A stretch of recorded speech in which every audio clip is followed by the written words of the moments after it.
Hi, this is Josh Stoudemire. This is my week 13 Spring Boot project here.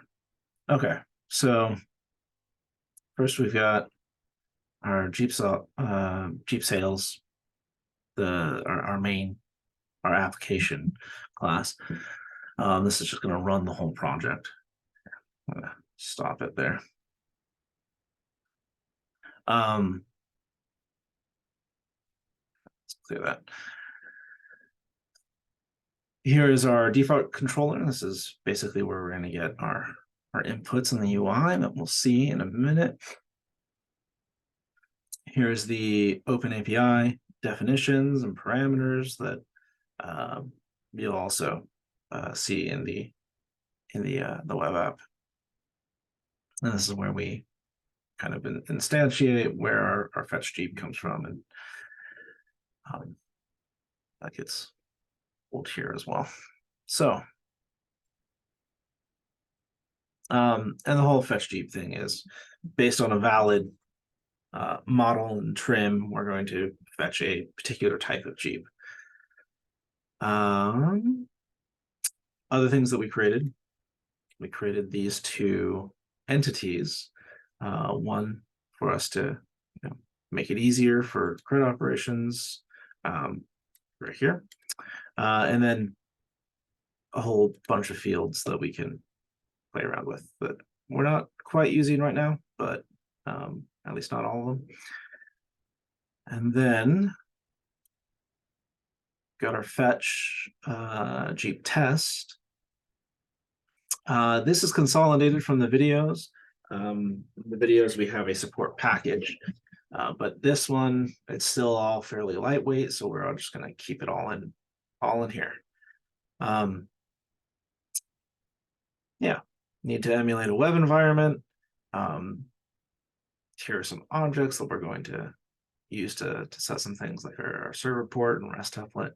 And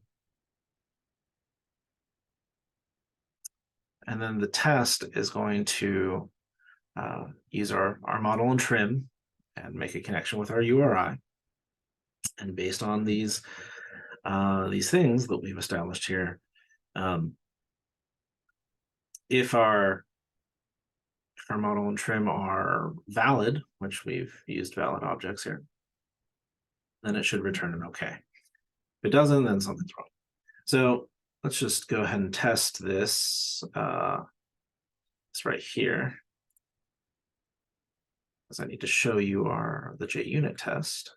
Boom, green, perfect. Cool. So let's go ahead and clear that then, and let's get on with the actual show. Okay. So we've got our Tomcat running, and that should give us access to our Swagger UI. Let's go ahead and open a window. Boom. Awesome. Cool. So this is our Jeep sales service. This is all the stuff that was defined by the Open API annotations there. So here we've got, again, the trim and model. Those are the two things that we're going to use in our query.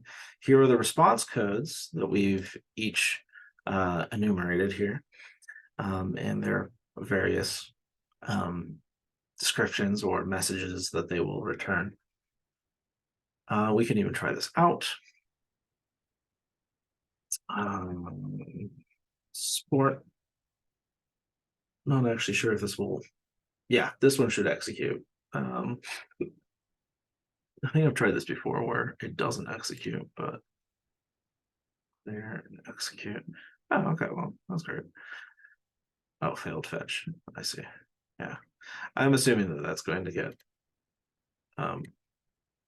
implemented later, because I don't remember hearing about cores or anything else. So yeah, I think that's the whole thing right there. I think that's all I was supposed to show you. All right, thank you very much. Have a great one.